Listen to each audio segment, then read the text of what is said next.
हम आज सुनीता मलिक डोम से बात कर रहे हैं। वो नेपाल की नया शक्ति पार्टी जो बाबूराम भट्टराई जी की पार्टी है, अब उसमें एक प्रमुख मेंबर है उनकी सेंट्रल कमेटी की, और शायद पहली बार नेपाल के इतिहास में कोई डोम समुदाय से निकला व्यक्ति किसी राजनीतिक दल के इतने ऊंचे जगह पे पहुंचा है। हम उनसे नेपाल के अंदर डोम समुदाय के हालात के ऊपर और राजनीति में और राजनीति के बाहर उनके साथ किस प्रकार का भेदभाव होता है उस पर चर्चा करेंगे। तो सुनीता जी, बहुत बहुत स्वागत है आपका। धन्यवाद। मैं जानना चाह रहा हूँ कि आप जो है अभी ये पार्टी में कैसे आपको पद मिला? देखिए, राजनीतिक बैकग्राउंड मेरे पापा से जुड़ी हुई है एक्चुअल में। जहाँ पे दमन होता है वहाँ विद्रोह जरूर होता है।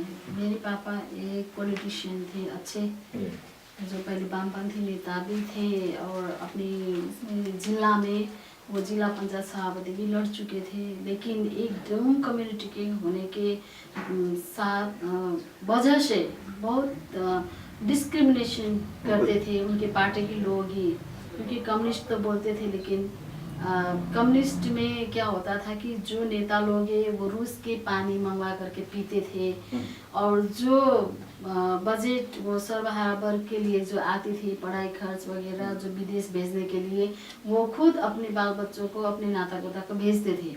और इस बात को मेरे पापा जी बहुत विरोध भी करते थे उस समय।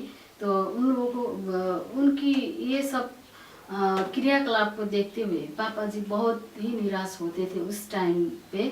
और कार्यकर्ता होने के साथ साथ वो एक बहुत अच्छा नेता भी थे, लेकिन अब पार्टी के नेता के घर में जब बुलाते थे तो जाते थे और किसी और को अंदर लेकर चाय खाना खिलाते थे, मेरे पापा को बाहर में रख करके खिलाते थे। ये कम्युनिस्ट पार्टी के अंदर? जी, और बाहर में पत्ते में रख करके खिलाते थे। ये बात मुझे पापा बहुत बार बताए हुए थे। देखो, ये कम्युनिस्ट लोग ऐसा है, तुम क्या मतलब पॉलिटिक्स करोगी बेटी, हमने तो करके थक चुके हैं। अच्छा। इसलिए मेरे पापा बाद में जेल नेल भी थे, पड़ गए, क्योंकि वो हेटोड़ा में एक 36 साल के कांड में उनको बम रखवा दिया गया। अच्छा। और उनको पकड़ लिया गया। उस वक्त हम बच्चे लोग छोटे छोटे थे।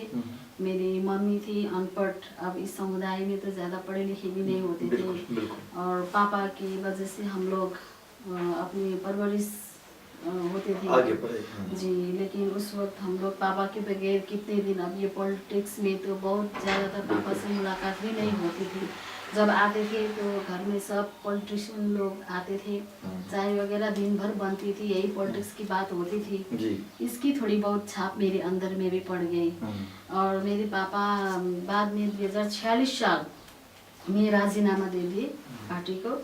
उस वक्त से बोला कि मैं राजनीति नहीं करूंगा, लेकिन ब्राह्मणवाद को मैं समाप्त करूंगा। अच्छा, ये आपके पापा ने कहा? और उसी तरह मेरे पापा एक ज्योतिष विद्या में पारंगत हो गए। अच्छा। और वो संस्कृत भी पढ़ने लग गए थे, मतलब वो कुंडली वगैरह भी देखते थे। पापा के कीरो रिसर्च सेंटर खोल करके यही वो काठमांडू के बनकाली में बहुत बड़ा सा बोर्ड रखा हुआ था, और उसमें बेचन मरिक डोम ही लिखा हुआ था। अच्छा। बोर्ड में मतलब उनको अपने डोम होने में कोई ऐसा संकोच नहीं था, गर्व था। क्योंकि बहुत बार पापा ये दलित के विषय में बहुत लड़ चुके थे पहले, लेकिन अभी ये नेपाल के राजनीतिक ये सामंती प्रथा, ये ब्राह्मणवाद को देखते हुए उन्होंने अब ये रास्ता चुना अंतिम में जाके। लेकिन बहुत बड़ा पॉपुलर ज्योतिष भी हुआ, और बाद में बाबा भूतनाथ के नाम से जाने जाते थे, और गोरखनाथ भी हुए। और बहुत सारे ब्राह्मण आके मेरे पापा के पैर में सर झुकाते थे। इसी तरह उनके ये हिमालयन टेलीविजन में 1 आवर प्रोग्राम भी चलता था पापा का।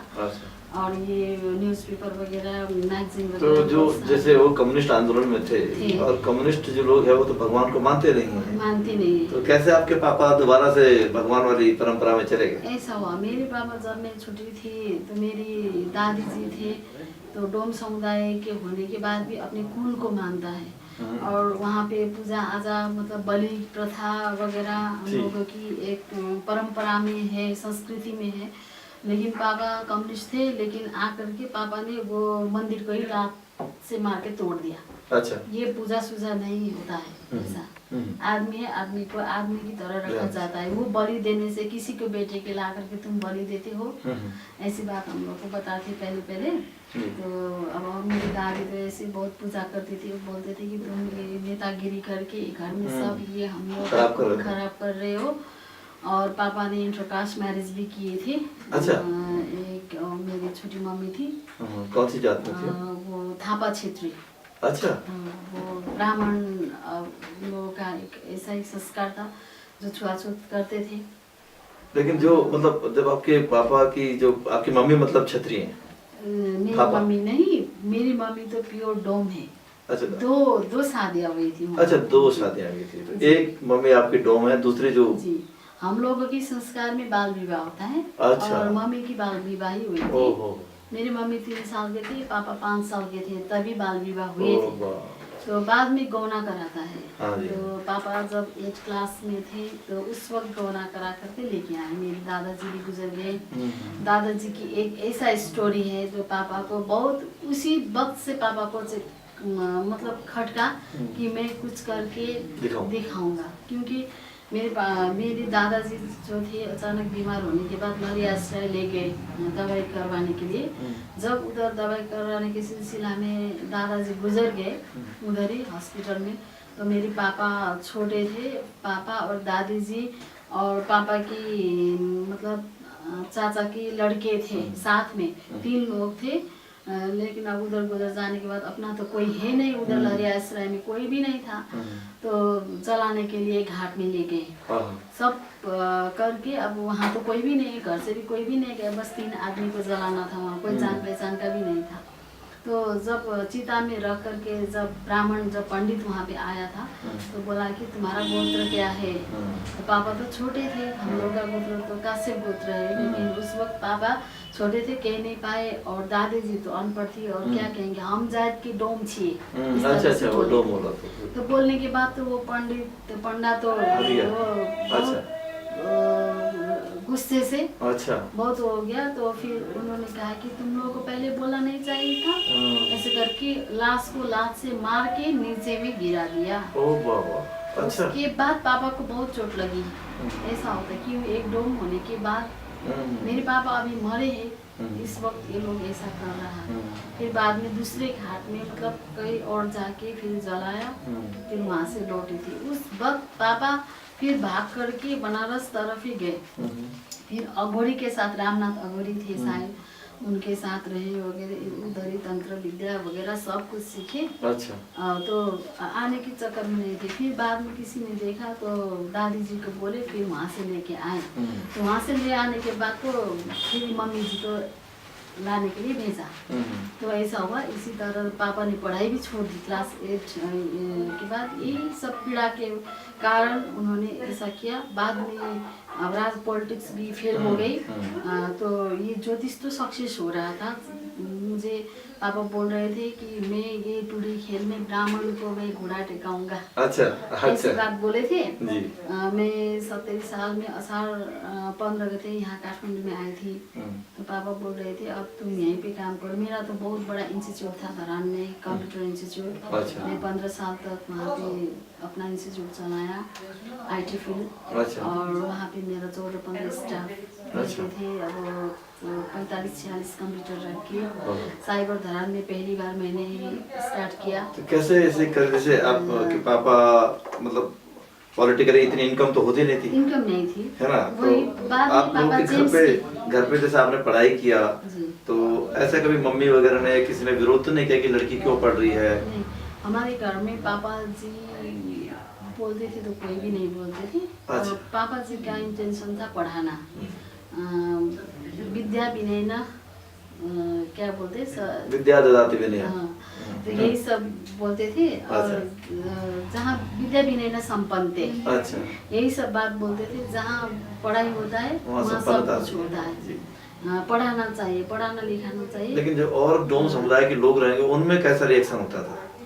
वो लोग तो अब ये तो हमारे कोई डोम बदलाव बिरादरी में आया? के नहीं है ऐसा करके वो लोग कभी कभी, क्योंकि वो लोग पढ़ते लिखते भी नहीं थे। अब वो लोग को तो संस्कार देखते वक्त तो क्या लगता था कि ये कुसंस्कार है जैसा फील होता है हम लोगों को, लेकिन वो लोग का संस्कार है। तो उन लोगों और हमें तो डिफरेंस है, तो मिलता नहीं था।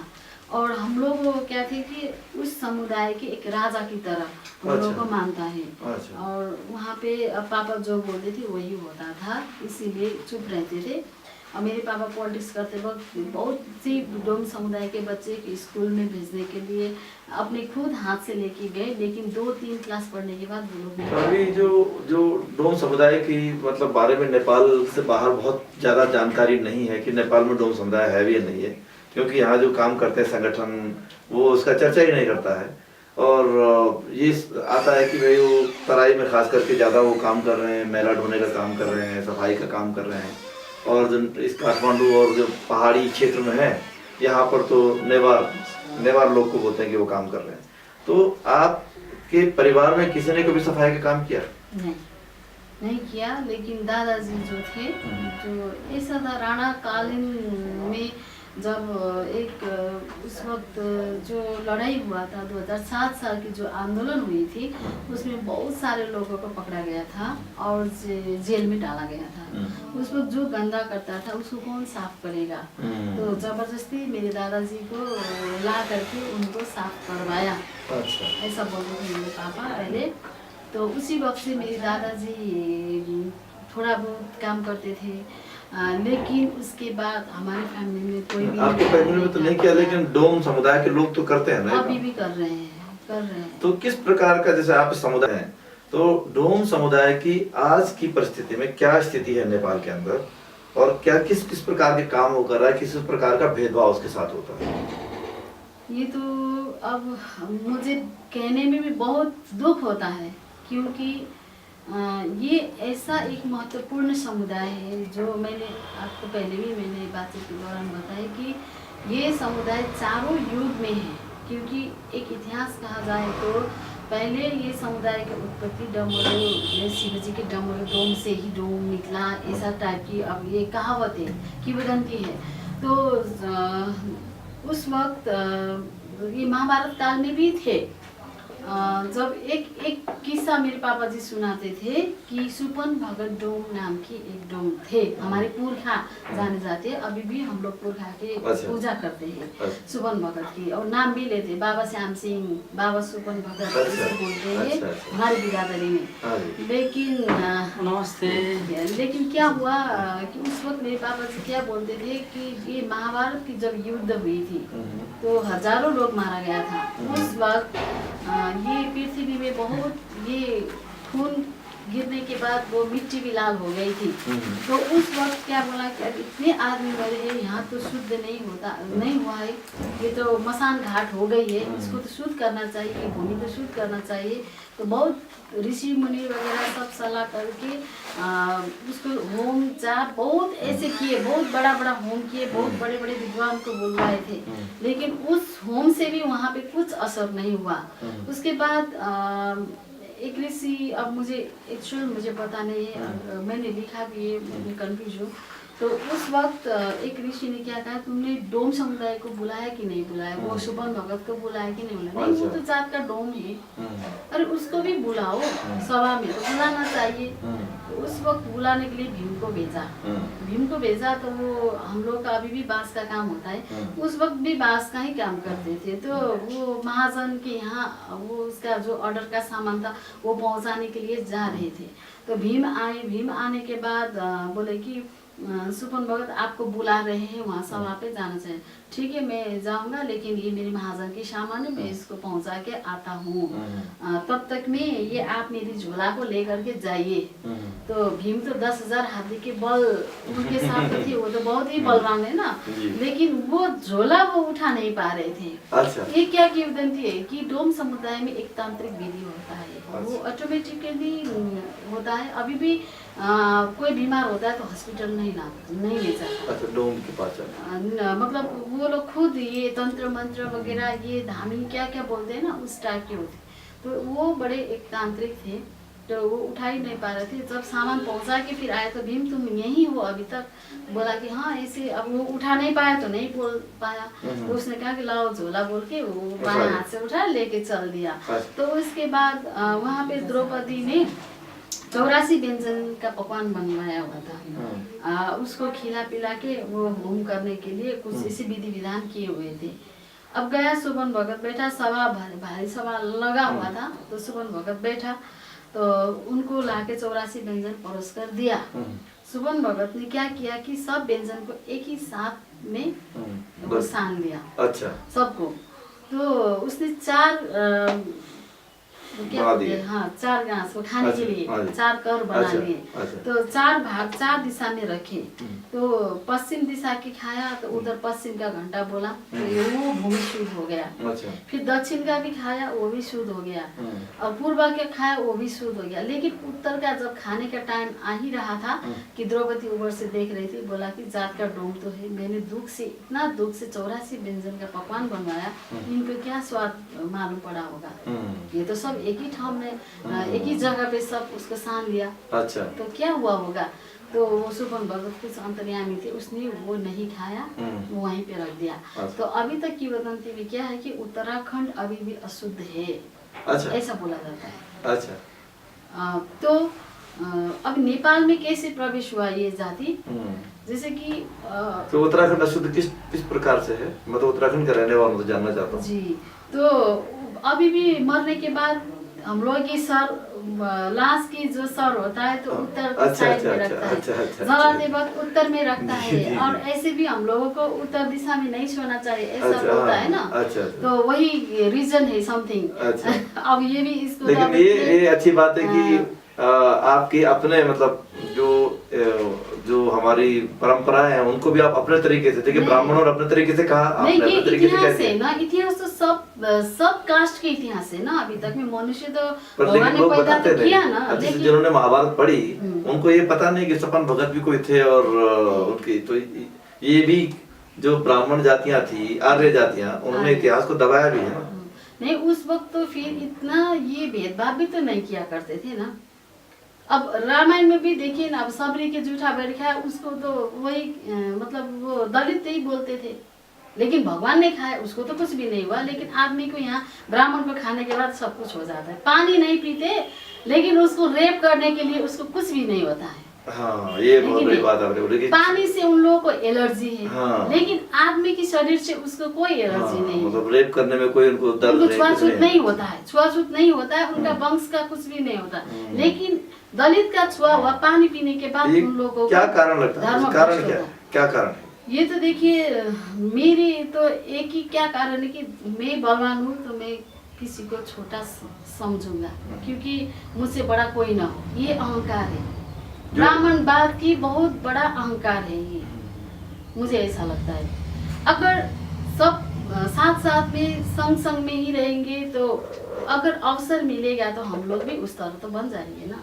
अभी किस प्रकार के हालात है डोम कम्युनिटी के? मतलब उनके पास जमीन है, कुछ है, घर है, कुछ भी नहीं। इन लोगों का जमीन नहीं होता है, बिल्कुल नहीं होता। जैसे अब मैं काठमांडू में आई पहली बार, तो अब यहाँ कोई डोम नहीं आया हुआ है। अब ये पूरा ये काठमांडू मेरा है। अच्छा। इस तरह से होता है, जो पहले पहुँचता है वो पूरा उनका गाँव होता है।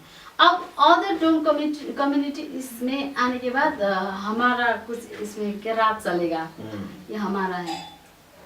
अब एक कुत्ता भी मर जाएगा तो वो दूसरी डोम समुदाय आके उठाकर नहीं फेंक पाएगा। इस टाइप की उन लोगों की गांव होता है। अच्छा। और ये खरीद बिक्री भी होती है। तो ये जानना चाह रहे हैं कि नेपाल के आप अभी पार्टी में हैं, तो आप कितने साल से राजनीति में हैं? मैं तो 59 साल से। मतलब अभी कितना चल रहा है? अब तो 73। अब 4-5 साल हो गया। नहीं, 14 years। ओके, अभी 73 चल रहा है। तो 59 से आप हैं। तो मैं 61 में कांग्रेस का केंद्रीय सदस्य थी। अच्छा। भारतीय संगठन का। तो आप क्या माओवादी पार्टी में भी थी? और उसके बाद जब हमारी जो मंत्री थे, जो मुझे कन्विंस करके जो ले गए थे, वो राजा के समर्थन में जो उसे खुद समर्थन जनाया, तो अच्छा। मुझे लगा कि मैं तो एक सर्वहारा की नेतृत्व करने के लिए गया था। मैं डोम कम्युनिटी समाज मुसर जो नीचे में है उनको ऊपर लाने के लिए गई थी, लेकिन ये इस तरह से तो नहीं होगा। तो उस वक्त मैं न्यूट्रल रह गई। और 62-63 के जो आंदोलन हुए उसके पश्चात जब माओवादी लोग ये जंगल से बाहर में आए और उसके बाद थोड़ा बहुत वो लोग रिलैक्स मतलब कर रहे थे पार्टी के लिए, उसी वक्त मुझे केंद्रीय लेवल के नेता वगैरह भेंट-गांठ करके मेरा एक स्पीच उधर राजविराज में ही डोम कम्युनिटी के रिसर्च में गई थी। उस वक्त वहाँ उसी टाइम मैंने एक किताब लिखा, छोटा ज़्यादा नहीं, ये प्रज्ञा प्रतिष्ठान ने दिया था। उसी वक्त मैंने इस सब बात को मैंने वहाँ पे लिखा हुआ है। तो उस वक्त तो आप केंद्रीय समिति में थे, तो आपको इन्होंने संविधान सभा के लिए आपको मतलब टिकट दिया था चुनाव लड़ने के लिए? नहीं, उन्होंने नाम पब्लिश किया। अच्छा। डोम सबसे ज्यादा पिछड़ा हुआ कम्युनिटी, मधेसी और दलित, ये 4 एंगल फिट होने के बाद मुझे वो पद दिया गया था। क्योंकि एक बर्तन मांजने को भी उस वक्त समावेशी के रूप में ले गए थे 64 में। तब उस वक्त क्या हुआ कि एक अंतर विरोध हुआ, जैसे कि पूर्वाग्रही होता है ना वो स्थानीय लेवल में।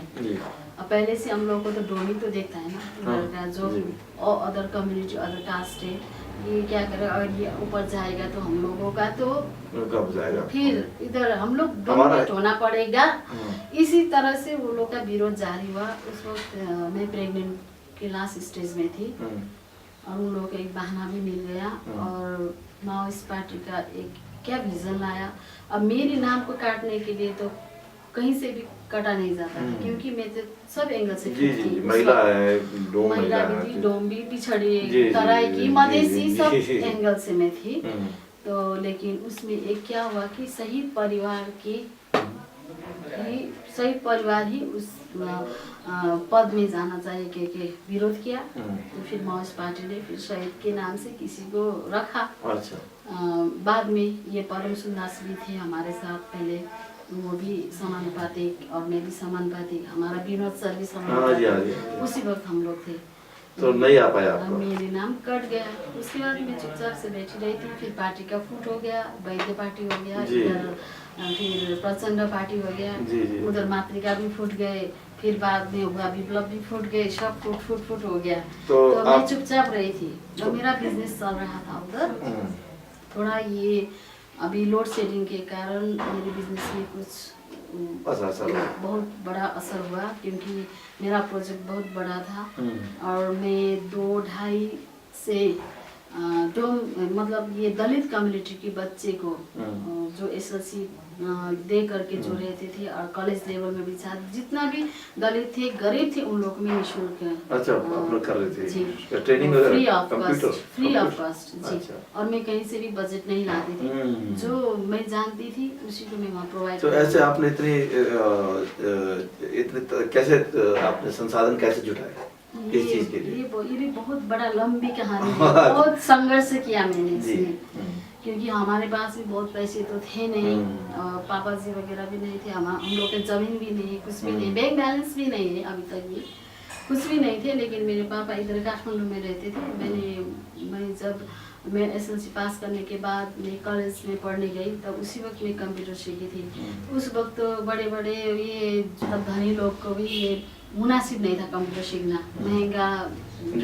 अब बेसिक कोर्स का ही 8,000 रुपया लेता था, वो बेयर करने के लिए बहुत असुविधाएं थी।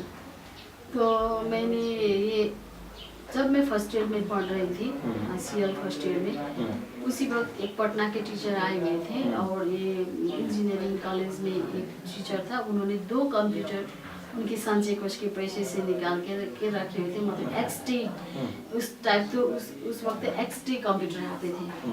उस वक्त सब ब्लैक एंड व्हाइट था, तो उसमें मैं भी पढ़ने गई, लेकिन पार्ट पेमेंट भी अच्छी तरह से दे नहीं पा रही थी।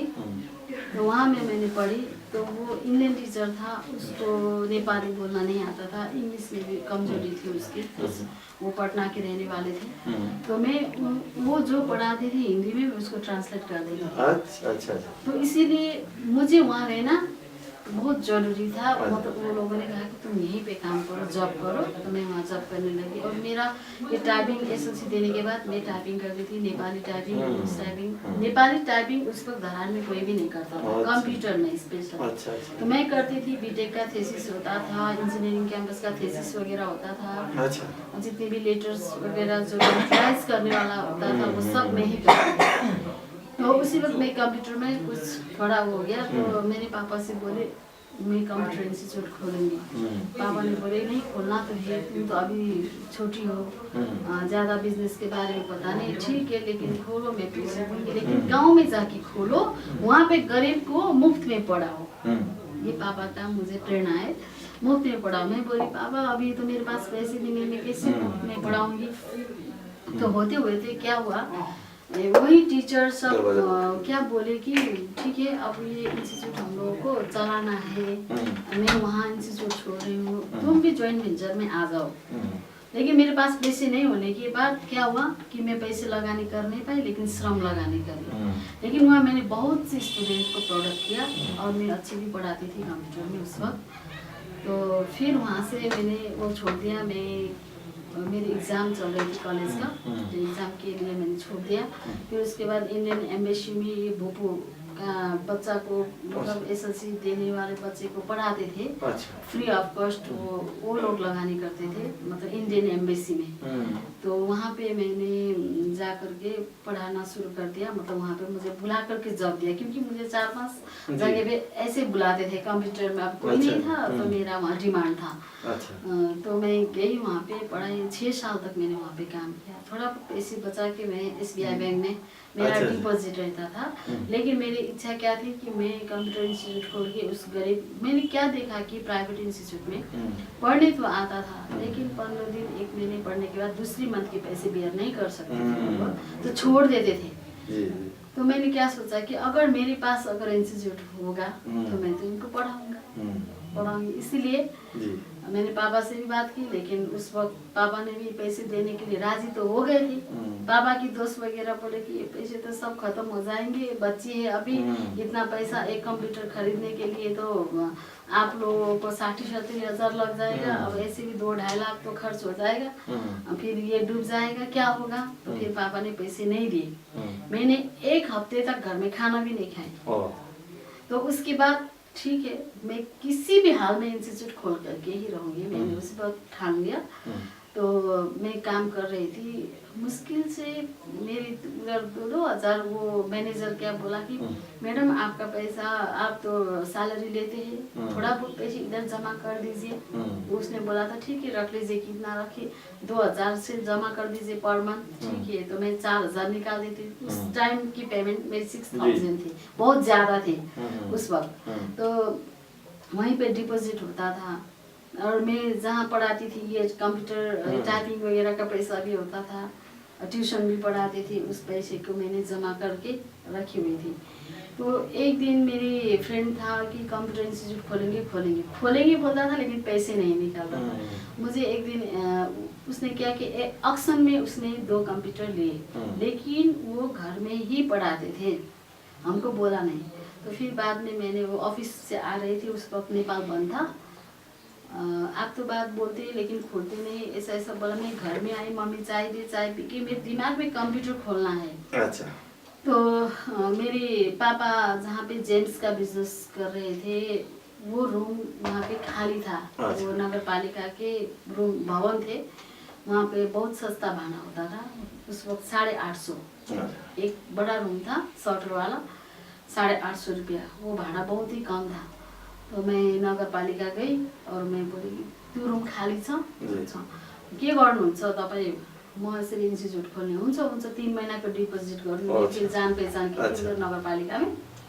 तो उन्होंने बोला ठीक है, मैं 3 महीने की रकम तो अब कैसे डिपॉजिट करे, मेरे पास तो कुछ भी नहीं था उस वक्त। मैंने सोने का चेन पहन रखी थी, लेकिन जाकर उसको सेल कर दिया। तो उसको मैंने पैसे ले जा करके सुबह 10 बजे के बाद मेरे बैंक में डिपॉजिट जमा कर दिया, वाउचर ले जा करके पेमेंट कर दिया। फिर उसके बाद ऑफिस गई और एक क्लास लिया। मुझे आज पढ़ाने का मन नहीं है, आप क्लास देख लीजिए बोल के मैंने मेरा फ्रेंड को बोले, तो वो क्लास लिया। फिर मेरे तो दिमाग में कंप्यूटर खोलना था। फिर उसके बाद मैंने बोला थोड़ी देर के लिए यहाँ बात करनी है। तो इटर मैंने धरान में तो बहुत पहचान बना लिया था कंप्यूटर फील्ड में। और जो अभी स्टार्टिंग ही हुए थे कि कंप्यूटर सेलिंग का, वो धरान में नहीं मिलता था। काठमांडू से ले जा करके विराटनगर सप्लाई होता था, विराटनगर से इटहरी, इटहरी से धरान और पूर्वांचल में सप्लाई होता था। तो उस वक्त मैंने वहाँ पे जान पहचान की, वहाँ लाउरे बस्ती है, घर में कंप्यूटर चाहिए तो कंप्यूटर 2-4 कंप्यूटर में सेल कर दी थी। मेरी कमीशन 5000 वो लोग खुद रख देते थे उस वक्त, मांगना भी नहीं पड़ता था। तो वो लोग से मेरा रिलेशन अच्छा था। वो लोग बोलते थे कि मैम तपाईँले खोल्नु भयो भने हामी तपाईँलाई कम्प्युटर लोनमा हेल्प गर्छौँ। तो वो बात मुझे तो बार बार बताते थे। तो मैं ऑफिस में गई, मैनेजर से पूछा मेरा डिपॉजिट कितना है। बोला कि क्यों मैडम, नहीं देख लीजिए नहीं कितना है। आपकी तो 16,000 है अभी, ठीक है अभी रखिए, मैं आऊँगी, मुझे कुछ ट्रांजेक्शन करना है, इधर से विड्रॉ करना है पेमेंट। तो मैंने तो इटरी वाला को फ़ोन किया, मेरे फ्रेंड को बोला बोलो उनको कंप्यूटर मुझे चाहिए, इंस्टीट्यूट खोलना है, उसको बुलाओ। वो भी इटरी से करीबन आधा घंटे के बाद वो तुरंत आ गया। आने के बाद मैं कैंटीन में गई, चाय पिए और बातचीत किए। तो बोला कि मुझे एक कंप्यूटर चाहिए, आप देंगे? आपको लॉटरी लगा क्या रात भर में, ऐसा बोला वो फ्रेंड्स लोग। आपको लॉटरी लगा? नहीं, मुझे लॉटरी शॉटरी पूछने लगा, आप कंप्यूटर देंगे नहीं, इतना ही बोल दिए। ठीक है नहीं मैं तो दूंगा, लेकिन पैसे अभी नहीं होगा, मैं आपको पहले एडवांस में दूंगी, बाद में मैं आपको पेमेंट करूंगी, होगा? होगा। तो उसको भी तो कंप्यूटर तो लाना था, वो भी बड़ा डीलर तो नहीं था। मैंने 2000 बैंक में डिपॉजिट करके बाकी पैसे निकाल दिए, 10,000 उसको हाथ में रख दिए, आप ये लेके जाइए, मुझे इतनी गधे को मुझे कंप्यूटर चाहिए। मेरे उसमें 3 स्टूडेंट ऐसे थे कि वो लोग को बेसिक कोर्स खत्म होने के बाद डिप्लोमा कहाँ पढ़े, उनको वो टेंशन था। तो मैंने क्या बोली कि अगर मेरे पास इंस्टीट्यूट होता तो मैं पढ़ाती, यहाँ तो बेसिक तक ही है। तो वो लोगों ने क्या कहा, वो लाउरे फैमिली के थे, तो क्या बोले कि मैम हामी पैसा लिएर आउँछौँ, 10,000 मागेर लिएर आउँछौँ कम्प्युटर सिक्ने भनेर, त्यो तपाईँलाई दिन्छौँ, हेल्प गरे। वो लोग 10,000 मांगा, लेकिन बच्चे लोग को दिया नहीं। 2 स्टूडेंट, एक 5,000 लेके आए, एक 10,000 लेके आए। अब इंस्टीट्यूट खोलने के लिए रूम भी सेटअप तो हो गया, अब इधर फर्नीचर वगैरह चाहिए। अब मेरे पास फर्नीचर तो है नहीं। जो मैं टेबल में पढ़ती थी वो टेबल लेके गई, और मेरे घर में जो चेयर वगैरह था उसको लेके गई, उसको सेटअप किया। अब बड़ा रूम था, उसको पार्टीशन करना था, मेरे पास पैसे थे नहीं। तो मैं एक फर्नीचर में गई, दाइ मलाई कम्प्युटर इन्स्टिट्युट खोल्नु छ, मलाई अलिकति फर्निचर चाहिए, पार्टीसन गर्नु पर्यो, तर मसँग पैसा छैन, मलाई हेल्प गर्नुहुन्छ, तर म पैसा दिन्छु भनेर भनेपछि वो लोग थोड़ा देर सोचने के बाद ठीक है बोल के उसको उनकी काम करने वाले मिस्त्री को बोल दिए। वो काम कर ही रहे थे, मेरे पास वो लड़के लोग पैसे लेके आए। उस वक्त वो एक पार्टीशन का 3500 वगैरह कितना हुआ था, बोला उसको कल जाके मैंने दे दिया। उसको और फेथफुल हो गया। उसके बाद जितना भी मैं टेबल मांगती थी, कुर्सी मांगती थी, वो ला करके मुझे देते थे लोन में। और फिर अब इंस्टीट्यूट तो खोली, फिर अब जॉब करने के लिए भी जाना है मुझे, 9 बजे तो मुझे ऑफिस में पहुंचना है। मैं सुबह 4 बजे, अब इंस्टीट्यूट खोलने के वक्त में सब तो सेटिंग हुआ, कंप्यूटर भी बुला करके दिए, और उसको 10,000 तो मैंने उसको दिए थे पहले। अब ओपनिंग में क्या करे, जितना भी कंप्यूटर इंस्टीट्यूट थे सबके डायरेक्टर को मैंने इनविटेशन किया, इनवाइट करके। वो भी छक पड़ा कि अब कैसे ये खोलेगा, इसमें तो लगानी तो बहुत ज्यादा चाहिए, और हंसने भी लगे कि इतना आदमी। तो मैं चौक में थी, छाता चौक बोलते हैं, वो पॉपुलर चौक है, वहाँ पे खोली थी। देखते कैसे चलाती है, सब यही बोलते थे। आप नौकरी भी कर रहे थे यहाँ भी जी। और उसके बाद मैंने जब ओपनिंग के दिन में क्या किया, ओपनिंग के दिन में तो कुछ खिलाना पिलाना भी तो पड़ता है, उधर कुछ पैसे तो नहीं था, और पापा जी भी नहीं दिए थे। हमको तो गुस्सा आया था पापा जी को, बस इतना ही बोले थे ज्योतिष होने के कारण किस टाइम पे मैं ओपनिंग कर, इतना ही बता तुम्हारे पास पैसे कहाँ से आया, मैं कहाँ से भी कहीं से भी आया, आप इतना ही बोलिए मैं इंस्टीट्यूट खोल रही हूँ, किस टाइम पे ओपनिंग किए करेंगे, इतना ही बता दीजिए। सॉरी। तो फिर मैंने उसके बाद पापा ने क्या बोला कि तुम्हारा बर्थडे भाद्र 27 कहते हैं, बर्थडे के दिन बहुत शुभ होता है। अच्छा। उस दिन डेट भी बहुत अच्छा है, तुम 9 बज के कितनी मिनट बताए थे, उस मिनट को तुम ओपनिंग करो। अच्छा। अब मुझे तो मेरे पापा की फ्रेंड वगैरह को भी बुलाए थे, वहाँ पॉलिटिशियन थे, मैंने बोला रिबन काटना है, आपको आना है। बुलाए, प्रमुख थे, और सब इंस्टीट्यूट के डायरेक्टर को मैंने वहाँ पे बुलाया, और जितने भी मेरे विद्यार्थी थे पहले अभी इंस्टीट्यूट में पढ़ाया हुआ, उधर पढ़ाया हुआ आया, उसको सबको बुलाए, लेकिन अब चाय पिलाने के लिए पैसे भी नहीं थे। मेरे पास फिर चाय पिलाने के भी पैसे नहीं थे, तो मेरे इंस्टीट्यूट के बगल में एक छोटा सा चाय की दुकान थी, तो वहाँ पे मैं जाके बोली मेरो ओपनिङ छ, मलाई चिया सायद 50-60 कप चाहिन्छ होला, मसँग पैसा छैन, ओपनिङ पछि म तपाईँलाई पेमेन्ट गर्छु, हुन्छ लानुहोस् न बहिनी। मैं पॉपुलर थी वहाँ पे, इसलिए वो लोग ने विश्वास किया। चाय के लिए उसने किया, बिस्कुट भी मैंने उधार लेके आए। तो जो आप इतना किए, तो जैसे आपने स्टार्ट किया तो शुरुआती दौर में, क्योंकि आप डोम कम्युनिटी से थे, हो सकता है कि आपके पापा ज्योतिष थे या राजनेता थे, आपके साथ में कुछ छुआछूत या कुछ ऐसा व्यवहार नहीं हुआ लोगों का कि स्कूल आते समय कि उनके स्कूल पहले तो हुआ, विशेष तौर पे धारा में होता था। जब हम पानी लेने के लिए जाते थे तो वहाँ पे ब्राह्मण कम्युनिटी भी थे, तो वो लोग पहले धारा को बहुत पानी से धोते थे, 2-3 बार पहले धोएंगे, फिर पानी भर के जाएंगे। जब वो पहले भरते थे तो हमको भरना पड़ता था।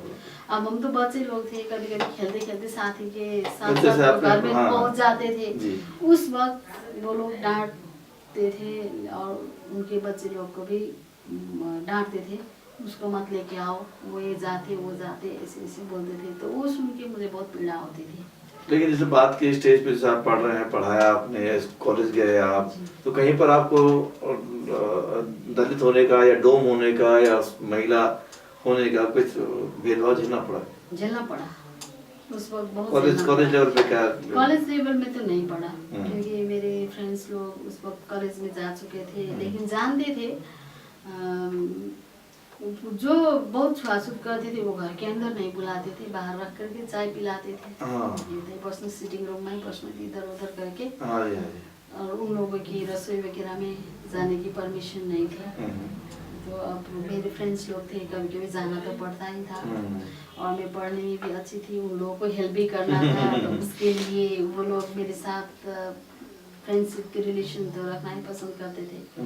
तो इसी तरह मैंने झेला है। और बाकी तो मैं बाद में जब मैं कंप्यूटर में पढ़ाने लग गई तो उस वक्त छुआछूत तो नहीं हुआ, लेकिन अब बात तो काटते थे। मतलब जैसे कई बार ये होता है कि लोग ये कहते हैं, भारत के अंदर भी है कि वाल्मीकि समुदाय जैसा है कोई, जैसे जो आप जानते हैं सफाई का काम करते हैं, जैसे मेहतर हो या कोई भी पेशे के लोग, वो जब कोई दूसरे पेशे में जाना चाहते हैं, खोलना चाहते हैं, जब उनके बच्चे पढ़ लिख गए हैं, कोई जैसे आपने पढ़ाई कर ली, वैसे वहाँ बहुत सारे लोग पढ़ लिख गए, लेकिन वो बोलते हैं कि हम कुछ चीज़ शुरू करना चाहते हैं।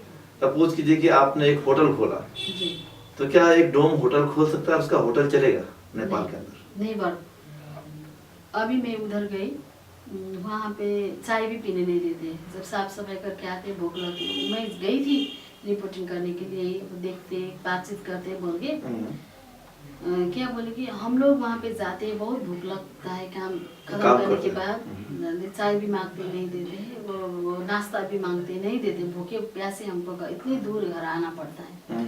तो मैंने प्लान तो किया था इस डिस्क्रिमिनेशन को वहीं पे हम विद्रोह करें, लेकिन मेरे पास कुछ टाइम भी नहीं थी, और वगैरह भी क्या बोला कि अब अभी कोई होटल में देता है, कोई भी नहीं देता है, क्या करेंगे मैडम? तो क्या अपने साथ जाना पड़ता है क्या कप को, या बाहर रखे जाना पड़ता है? बाहर में बैठते हैं, उनको गिलास में चाय डाल देता है, अपना गिलास लेके जाना पड़ता है। अभी भी किन इलाकों में होगा ज्यादा इन लोगों का गढ़ी अब सप्तरी सिराहा है, लेकिन ये समुदाय एक ही जगह पे नहीं है, बहुत दूर दो घर, और उधर छोटे छोटे 2-2 3-3 4-4 घर लेकिन हैं। एक फैमिली के बच्चे 7 8 10 12 ऐसे ही होते हैं, क्योंकि फैमिली प्लानिंग का भी वो नहीं होता है। और क्या होता है कि कुपोषण के कारण बहुत मरते हैं, कि बच्चे में भी मरते हैं और बड़े होकर भी बूढ़े नहीं होते हैं उतना। मतलब बूढ़े नहीं होते हैं। हाँ। 35 40 अराउंड में ही। कितनी आबादी होगी आपके डोम समुदाय की नेपाल के अंदर? एटलीस्ट 20,000 सब 20? मिला जुला के, सब ऑल ओवर द नेपाल। अच्छा 20,000 काफी कम है। हाँ, बहुत ही कम है। लेकिन ये जो आप बोल रहे हैं कि इस क्षेत्र में तो ये सफाई का काम नहीं करते थे, लेकिन ये ना तराई में काम करते हैं सफाई का? नहीं, तराई में और भी नहीं करते हैं। अच्छा, ये जो शहरी इलाका है ना उसमें करते हैं। अच्छा शहरी इलाके जी। में। अब तराई में तो क्या होता है कि किसी का टॉयलेट भी नहीं होता था ना, अभी तो बनने लग गया है ना टॉयलेट। तो पहले तो सब लोग खेत की आली में जाते तो थे। डोम के साथ में जो भेदभाव है वो हर लेवल पे, मतलब वो हर मतलब जातियों में भी है। ऊपर की जातियां तो करती है, नीचे की जातियां भी करती हैं। जैसे तराई समुदाय है, ये मधेश का है, मधेसी है। इन लोगों का भाषा भी मैथिली में बोलते हैं ये लोग। जो तराई में जो है यादव मेहता वगैरह, और ये चमार और मुसहर भी इन लोगों को डिस्क्रिमिनेशन करता है। चमार और मुसहर भी क्या बोलते हैं, हम लोग से भी छोटे हैं ये लोग, इस टाइप से। दलित भी डिस्क्रिमिनेशन करते हैं इस समुदाय को। आप ये समझ लीजिए कि नेपाल में ये डोम समुदाय नर्क में है, लेकिन उस नर्क को न राज्य देखता है, न पॉलिटिशियन पार्टी कोई देखता है, न ये एनजीओ आईएनजीओ में काम करने वाला देखता है। मेरे एक अनुभव है, जब आप भेजिए किसी को कि एक आप लोग डाटा कलेक्शन करने के लिए, उस वक्त वो लोग उनके घर के अंदर नहीं जाते हैं, उसके अंगने में भी नहीं जाते। बाहर से आप लोग कितने हैं बताते। अब कोई पढ़ा लिखा होता है, कोई नहीं होता है, अब कैसे बताएं? घूंघट प्रथा है अभी भी उधर। मर्द लोग बोलने के बाद तो वो लोग बोलते नहीं है, तो घूंघट प्रथा है। तो इसीलिए डाटा भी बहुत ही कम लेके आते हैं। और जो भी सुविधाएं होती है दलित के, जब अब ये क्या सहस्राब्दी का मिलेनियम 2000 की जो गोल थी, स्पेशली ये लोग के लिए होना चाहिए था। और उस गोल भी उसी लोगों के लिए बनाया गया, लेकिन उस लोग को छोड़ के जो ऊपर में थे उन्हीं को, तो मतलब विदिन दलित भी जो है, जो ज्यादा ऊपर है उन्हीं को फायदा हुआ है। मतलब नीचे तक पहुंचा ही नहीं है आंदोलन, पहुंचा ही नहीं है। और मैं यहाँ पे काठमांडू में अभी आया हुआ, मेरा लगभग अभी 3 साल होने जा रहा है। और मैं तो वहीं से पॉलिटिक्स भी करती थी, सोशल वर्क भी मैं वहीं से करती थी। अब यहाँ जान पहचान की बहुत है। मैंने कितनी बार ऐसे प्रोग्राम में मैंने बहुत बात उठाई है। आप लोग इस कम्युनिटी को क्यों नहीं देखते हैं? किसके लिए पैसे लेकर आते, किसके लिए काम करने के लिए आते? आप लोग की कम्युनिटी नेपाल में क्या दलित का मतलब कामी दमाई सार्की होता है और नहीं होता है? मधेश में जाइए, देखिए उन लोगों की पीड़ा क्या है। अगर आप नहीं कर सकते हमको बताइए, मुझे एक पैसे भी नहीं चाहिए, लेकिन उस कम्युनिटी का क्या प्रॉब्लम है मैं उसको खोल करके बता दूंगी आप लोगों को। आप मेरे साथ में जाइए, चलिए, क्योंकि आप लोग की वो भाषा भी उनसे नहीं मिलता जुलता। इसका मतलब है कि नेपाल का दलित आंदोलन जो है वो 2 हिस्सों में विभाजित हो गया। अभी एक तो पहाड़ का रीजन हो गया और दूसरा जो है मधेश का हो गया।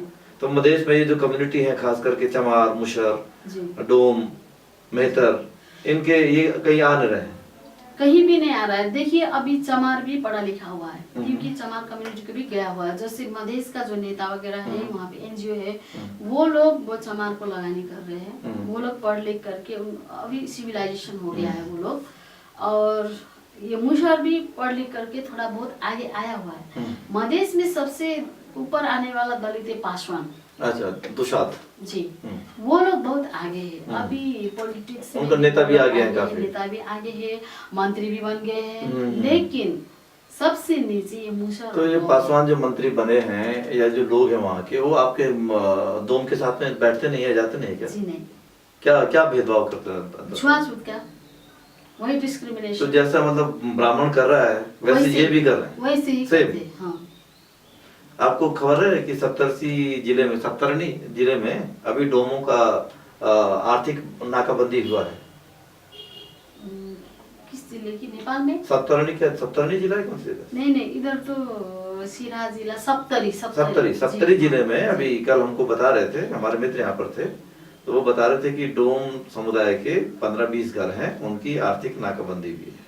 हाँ वो भी है, क्योंकि उन लोगों के वहाँ से हटाना चाहते हैं उनको। हटाना चाहते हैं। अभी मैंने देखा, मेरा खुद अपने घर है उधर, पापा बोलते थे हमारा पुरखौली घर है बरियारपट्टी में, तुम कभी रिसर्च के लिए जाओगी तो उधर जाओ, देखो क्या है कैसे। हम लोग का इतना जमीन था, वो आम की पेड़ थी, वो कदम की पेड़ था, क्या क्या था, बहुत था। लेकिन जब गई तो मेहता लोग, यादव लोग सब उनको क्या बोलते, मीच के वो लेके जबरदस्त उन लोग इतनी थोड़ी सी जगह दिया हुआ है, वो भी नर्क है। देखते आप अंदर नहीं जा सकते उस घर में, इतना गंदा है, इतना गंदा है।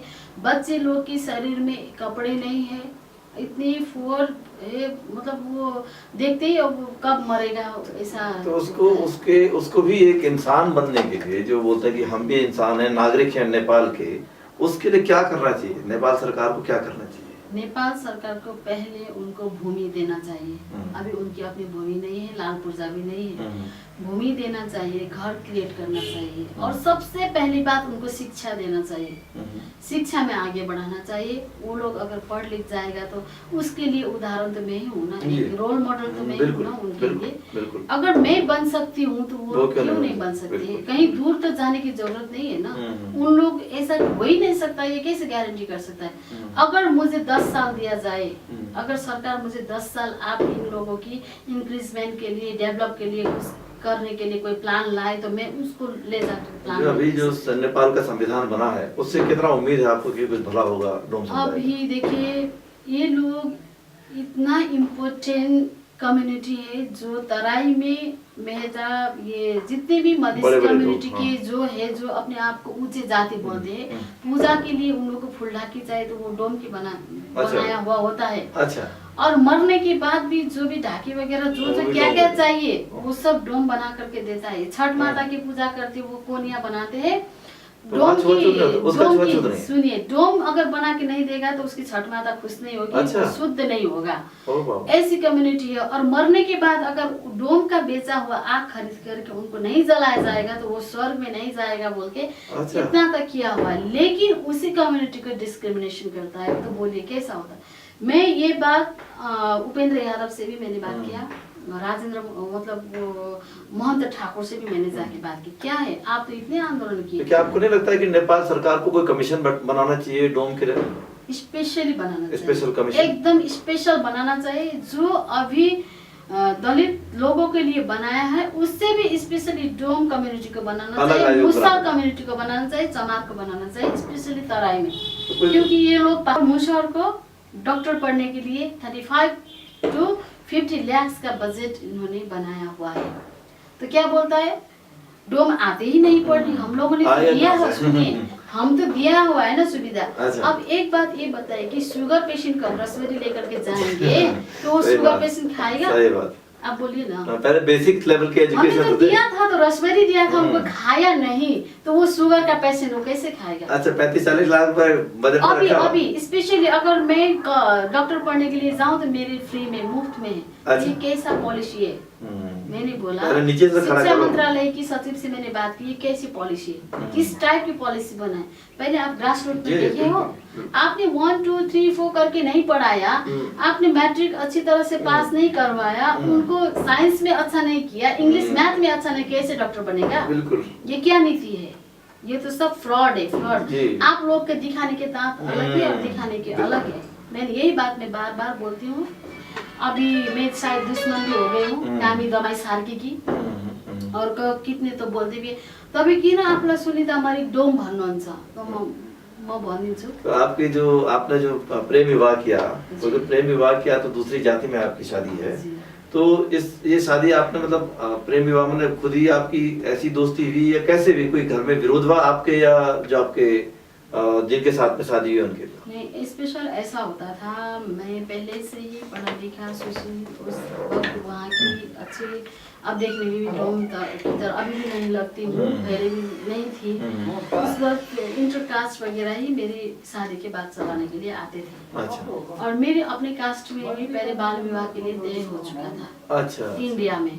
लेकिन अब पापा तो इधर शादी करने के लिए मंजूर नहीं थे, क्योंकि यहाँ बाल विवाह के लिए किसने तय किया आपका? उसी वक्त मेरे दादी थे। अच्छा, दादी बोले थे कि मैं मर जाऊंगी, अच्छा। अब ये एक ही पोती है अच्छी, अच्छा, इनको तो शादी करे बिगड़ तो हम मरेंगे नहीं। हाँ, इसी तरह तो इंडिया में ढूंढा? इंडिया में एक पॉलिटिशियन ही था उनके पापा, मेरे पापा से दोस्ती हो गई थी, तो ठीक है शादी करेंगे तो घर अच्छा है, उस वक्त अच्छा होगा।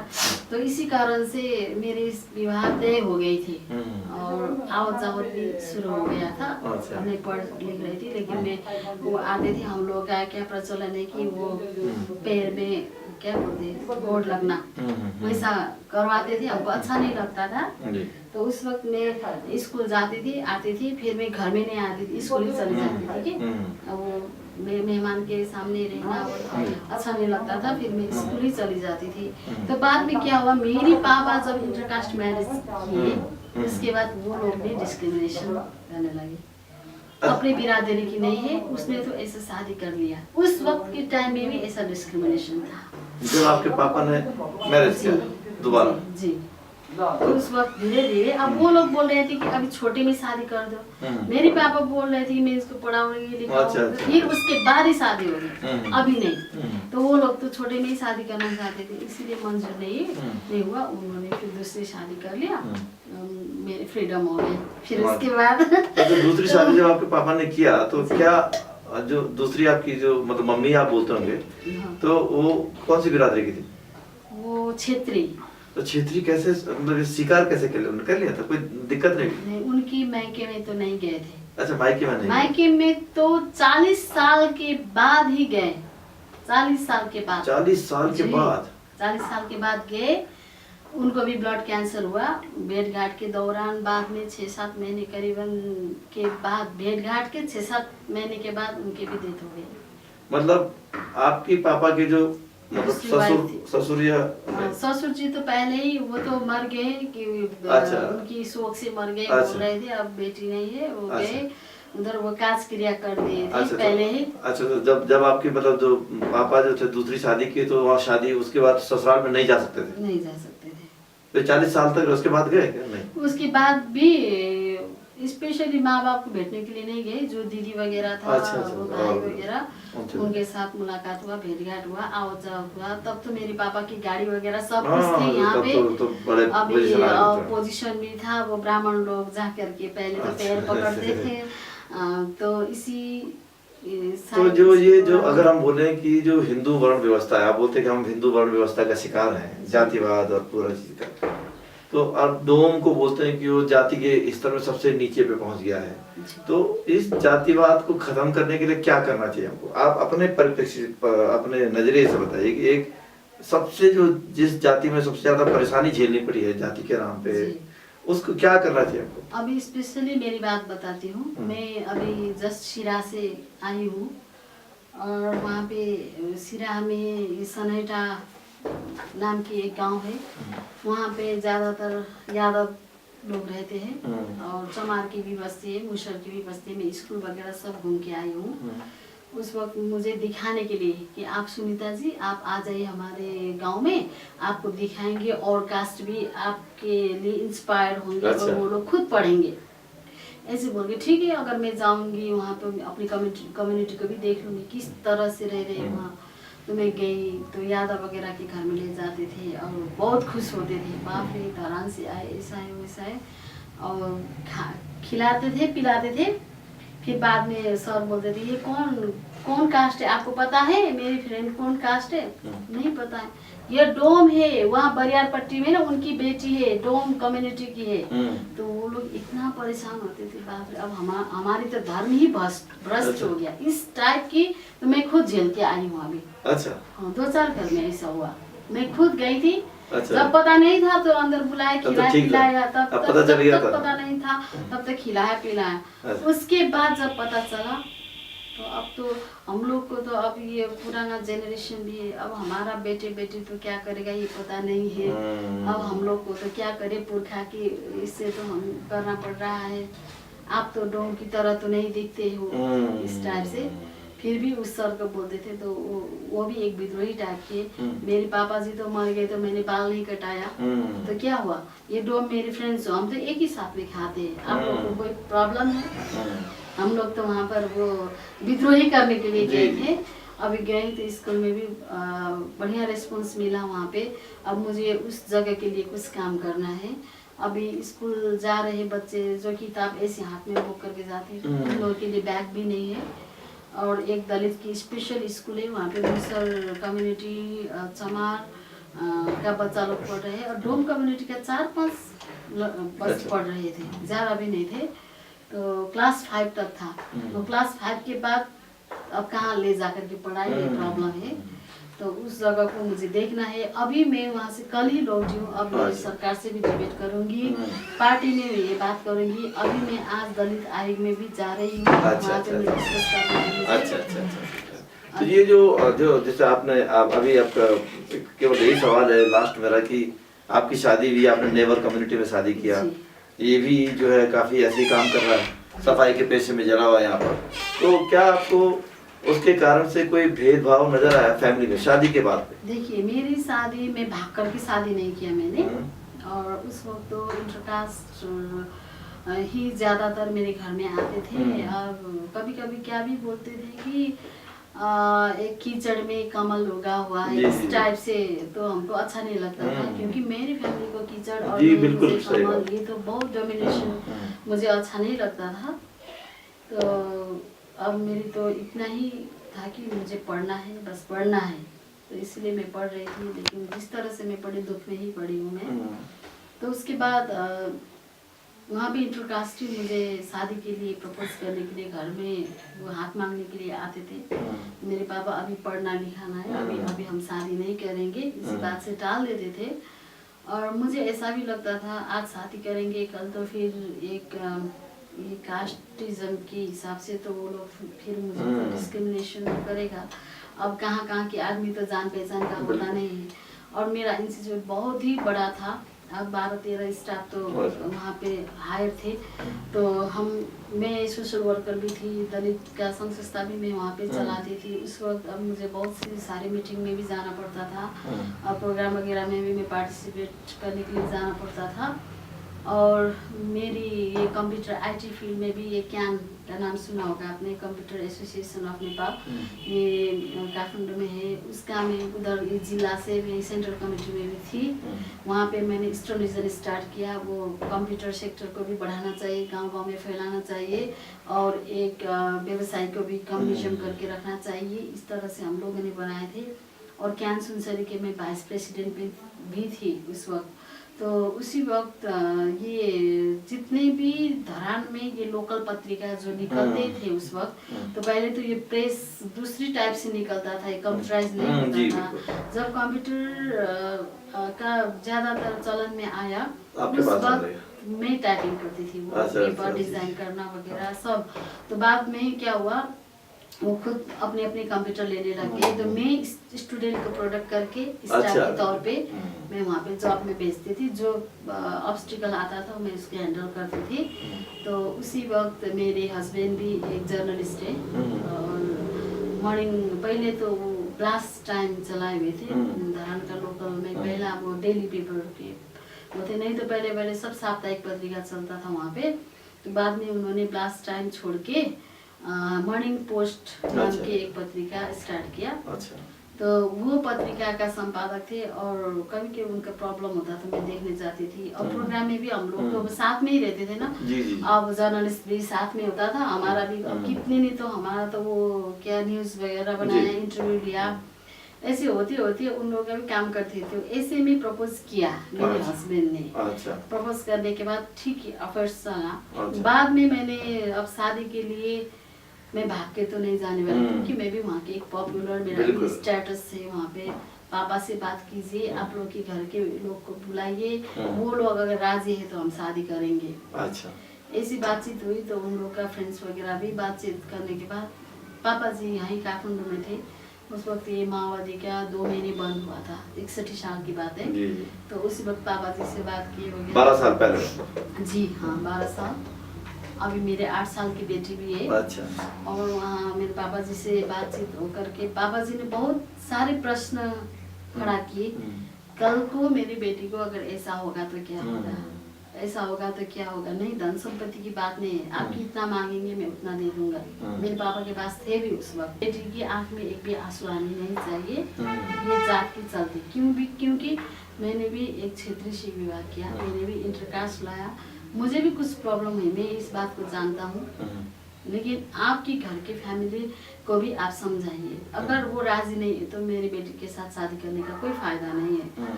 तो ऐसे बात में 2 महीने के लिए बंद हो गया आना जाना। तो उनके फ्रेंड्स सब वगैरह फ़ोन में बात हुआ, बोले कि ठीक है शादी करते। फिर उसके बाद वहाँ पे भी अब हम लोग का वो घर में क्या भितराना बोलता है जाने के लिए आने के लिए। उस वक्त पापा बोले ठीक है अभी मंगसिर है, मंगसिर में ठीक है शादी हो जाएगा। माघ में फिर मुझे बहुत बड़ा भोज खिलाना है। वहाँ पे मेरा भी स्टेटस है, अपना लोकल प्लेस है। और आपको आपकी माँ को भैया लोग को भी आप समझाइए। और उसके बाद शादी के फिर एक तय कीजिए, वहाँ पे एक हम लोग का समझौता भी होगा और बिरादरी को फिर भोज भी खिलाना है वहाँ की। तो ऐसे बोले ठीक है बोले। फिर शादी तो हो गई। शादी होने के बाद उन लोगों का फिर वो डिनाई शुरू हो गया। अच्छा। और वो लोग तो हम लोगों को क्या छुटाने में लगे हुए थे, उस वक्त अलग करने में। अच्छा। बहुत तो कोशिश भी किए लेकिन नहीं हुआ। हमने उसी वक्त मेरे पापा ने बोल के वो क्या वो साथ मैरिज रजिस्ट्रेशन भी करवा लिया। अच्छा, अच्छा। तो प्रॉब्लम भी हुई, घर में नहीं ले गए। बाद में अब 1-2 महीना करते 1-2 महीना 2-3 महीना करते वो घर ही नहीं ले गए। बाद में मैं जब बच्चा हुआ उसके बाद मैं गई थी, खुद गई थी, फिर भी एक रीजन था। अच्छा। तो वहाँ पे जाने के बाद मेरी सास ठीक ही बोले, अच्छी बोले। लेकिन घर जाने के बाद उन लोगों की भाई लोग वो भौजी लोग क्या होते भाभी वो लोग टॉर्चर देते थे मेरी सास को। तो उसी वक्त फिर मेरा हस्बैंड आके तुम वहाँ पे नहीं जाओगी तो क्या हो जाएगा, इस टाइप से होते बाद में फैमिली के टॉर्चर वगैरह से भी मेरा बिजनेस कुछ धाराशायी हुआ क्योंकि किसी की सपोर्ट भी नहीं थी। और मेरा लाखों का इन्वेस्टमेंट हो चुका था उस वक्त तक। तो मैंने 35 लाख की इन्वेस्टमेंट हो चुकी थी। अच्छा। साइबर कैफे भी था और कंप्यूटर इंस्टीट्यूट भी था। और ये लोड शेडिंग के बाद मैंने एक कॉस्मेटिक गिफ्ट की भी बहुत बड़ा दुकान में रखी थी। और ये गांव में कंप्यूटर को ले जाना चाहिए बोल करके, वहाँ पे विकास होना चाहिए बोल के मैंने ये गांव में चतरा में एक इंस्टीट्यूट खोली थी, ब्रांच स्टार्ट किया था। पानमारा में ब्रांच स्टार्ट किया था। 2-3 जगह पे मैंने ब्रांच स्टार्ट करके वहाँ के लोगों को मैंने वो कंप्यूटर शिक्षा भी दी थी। अभी क्या स्थिति है? अभी ठीक है? अभी घर पे ठीक नहीं है। अच्छा। अभी मेरे पापा भी गुजर गए, भाई भी गुजर गए। मायके में सिर्फ 2 बहन है, अभी मम्मी है मेरी। अच्छा। और मेरी एक बड़ी बहन है वो यहाँ नींबू के साथ फिर इंटरकास्ट मैरिज हुई है। अच्छा अच्छा। उसको भी मतलब समझौता में मांग करके ही भी मतलब उसका शादी हो गया। वो मास्टर कर रही है अभी साइकोलॉजी सोशियोलॉजी में मास्टर कर रही है। उनका फैमिली एजुकेटेड है। अच्छा। वो लोग लिम्बू है जनजाति में, लेकिन उतना डिस्क्रिमिनेशन नहीं करता है। अच्छा। लेकिन जो आपका नेबर वाला है वो तो बहुत ही डिस्क्रिमिनेशन करता है। लेकिन वो भी तो सफाई के काम में लगे हुए हैं इधर। उनके नीचे वाले। अच्छा। उनके कम्युनिटी के अंदर अलग जाति होंगी। अलग जाति, दलित जाति। अच्छा अच्छा। और ये भाड़ा बनाने वाला क्या बोलते हैं, बर्तन बनाने वाले को उसको भी कुमार ने, ये तामा की वगैरह उन लोगों को वो लोग दलित बोलते हैं। अपने ही अच्छा, अपने ही कास्ट में उन्होंने दलित बनाया है। नीचे में वो यहाँ मतलब मजबूत ढूंढने काम करता है। तो अभी मतलब कुल मिलाकर के बहुत ज्यादा अच्छे रिश्ते नहीं है आपके? लगभग नहीं है। अब एक बेटी है, अब मैं यहीं पढ़ा रही थी 3 साल तक। अभी मुझे पार्टी में भी चलना पड़ता है। मेरी एक मिशन है यही दलित की, अगर मैं कुछ नहीं कर पाऊंगी ये सब छोड़ छाड़ के मैं बैठ जाऊंगी। मुझे करना है इसी पार्टी के अंदर रह करके इस सबको मुझे। तो पार्टी के अंदर अभी आपके पार्टी के अंदर आपकी अच्छी रिस्पेक्ट है? रिस्पेक्ट हाँ बहुत अच्छी है। बाबूराम सर मुझे स्पेशल कमेटी में भी ले गए हैं और स्पेशली मुझे बात भी होती रहती है, मेरे फोन में भी बात होती रहती है, भाई बहन में हम लोग बात करते हैं। तो उन्होंने भी कहा है कि अच्छी तरह से आप लोग आपको मैंने बहुत ऊंचाई में मैं देखना चाह रहा हूँ। जब उन्होंने वैसा बुलाया तो मुझे भी कुछ करना चाहिए। मैंने बस इतना ही बोला, आपकी मुझे सजेशन चाहिए, बिल्कुल। सपोर्ट चाहिए और मुझे उस कम्युनिटी को कुछ बाहर लेके आना चाहिए। तो मैं यहाँ पर बहुत बहुत धन्यवाद आपका। मैं ये कहना चाहता हूँ कि सुनीता जी की कहानी एक बहुत ही प्रेरणादायक कहानी है, और नेपाल के अंदर जो डोम समुदाय है और किस प्रकार से उसके साथ उत्पीड़न होता है, और उनके जीवन से भी ये न केवल डोम बल्कि सारी महिलाएं सीख सकती हैं। ये एक बहुत बड़ी प्रेरणा की कहानी है, और मैं उम्मीद करता हूँ कि इस कार्यक्रम को जो लोग देखें वो इस समुदाय के बारे में भी कुछ सोचें, और नेपाल के अंदर जो दलित विमर्श है उसमें डोम के सवाल, मुशहर के सवाल, चमार और जो स्वच्छकार बिरादरी हैं उनके प्रश्न भी मुख्य धारा में आने चाहिए। उम्मीद करते हैं कि इन बहसों से ये सवाल नेपाल के राजनीतिक दलों में और यहाँ के जो नीति निर्माता हैं वो लोग भी इन प्रश्नों पर ध्यान देंगे और उन समुदायों के विकास के लिए कुछ काम करेंगे। बहुत बहुत धन्यवाद। आप लोगों की बहुत बहुत धन्यवाद। जो लोग आप लोग ये देखेंगे, इससे आप यही जानिए कि डोम को बहुत ही डिस्क्रिमिनेशन है, उनको ऊंचाई में कैसे लाना है। आप लोग की सहयोग के बिना नहीं रह सकते हैं। हमको कुछ कहने के मौका दिए, आप लोगों को भी बहुत बहुत धन्यवाद।